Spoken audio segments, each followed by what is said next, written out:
This lady is the promoter of the Rockford Speedway, one of the most successful small market speedways in the entire company.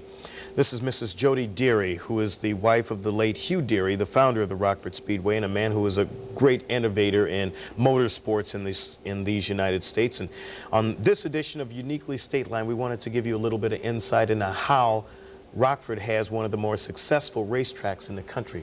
Welcome. Thanks for coming out today. Thank you for having me. You do have one of the most successful racetracks in the country. How do you get people to become excited about coming to Rockford to race?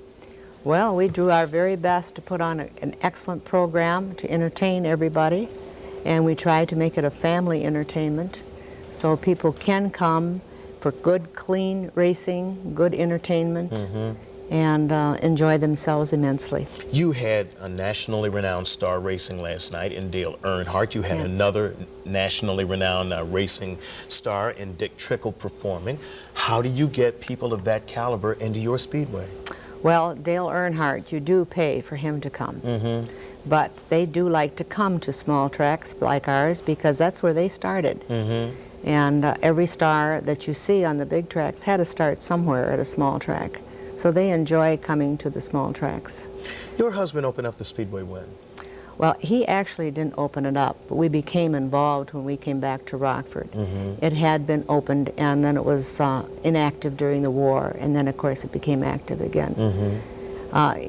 He got interested in racing when we lived in Indianapolis, not as a race driver, but he was interested in the promotion part of racing. And so when he came to Rockford and had an opportunity to become involved, he was more than anxious to do that. In fact, many people said that your husband had quite a bit of P.T. Barnum in him in the way that he was able to promote and market racing for this community. Yes, I think he did. He loved to entertain people. He loved people, and he liked to promote. Has that tradition continued? Is there still that P.T. Barnum aspect to the promotion and to the marketing of the Speedway in Rockford? We think there is, and I can look and see some of Hugh Deery in every one of my children.